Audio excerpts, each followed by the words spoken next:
اللہ نے تمہاری طرف ایک نصیحت نازل کی ہے، ایک نصیحت اتارے ہیں۔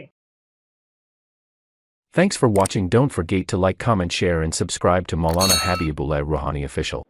تو میرے دوستوں آج بات یہی ہے میرے کہ قرآن بطور نصیحت ہے، قرآن بطور نصیحت۔ اللہ نے فرمایا قد انزل اللہ الیکم ذکرا، اللہ نے تمہاری طرف ایک نصیحت نازل کی ہے، ایک نصیحت اتارے ہیں۔ مفسرین قرآن فرماتی ہیں اس سے مطلب کیا ہے؟ ذکرہ کا مطلب جبرائیل علیہ السلام، اور بعض نے کہا کہ قرآن مجید، یا پھر مطلق نصیحت بھی اس سے مراد ہے، صرف نصیحت۔ صحیح بات یہ ہے کہ ذکر سے مراد کیا ہے؟ نصیحت نامہ ہے، کہ تمہارے پاس اللہ رب العزت نے ایک نصیحت نامہ بھیجے ہیں جس سے تمہارے لیے کامیابی ہے، کہ تم کامیابی کی طرف چلو گے۔ اور اس نصیحت کو جب مان کر چلو گے، اس نصیحت کو تم قبول کر لو گے نا، اس نصیحت کو تم اپنے دلوں کے اندر رائج کر لو گے، اپنے دلوں کے اندر نافذ کر لو گے، تو یقیناً تمہارے لیے کامیابی ہے۔ فرماتے ہیں قرآن کی صورت میں بنی نوع انسان کی ہدایت کے لیے اللہ نے نازل فرمایا۔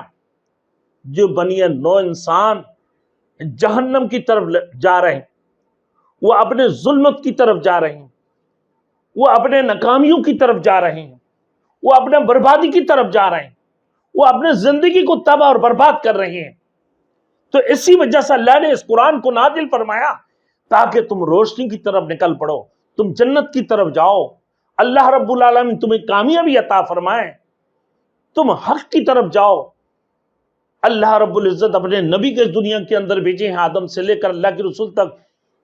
یا ایھا الناس قولوا لا الہ الا اللہ تفلحون، اے لوگوں کہو تم اللہ کے سوا کوئی معبود نہیں ہے، کسی سے کچھ نہیں ہوتا ہے، جو بھی کچھ ہوتا ہے ایک رب سے ہونے کا یقین، غیر سے نہ ہونے کا یقین۔ رسول مقبول صلی اللہ علیہ وسلم کی طریقہ کے اندر کامیابی، غیر کی طریقہ کے اندر ناکامی، اس بات کی یقین تمہارے دلوں کے اندر آ جائے۔ اور یہ قرآن جو نصیحت ہے، اللہ نے تمہارے لیے نصیحت نامہ بنا کر بھیجے ہیں بنی نوع انسان کے لیے۔ اللہ رب العزت نے اس کو کیا بنایا؟ ایک قرآن کی صورت میں ایک نصیحت نامہ تمہارے لیے بھیجی۔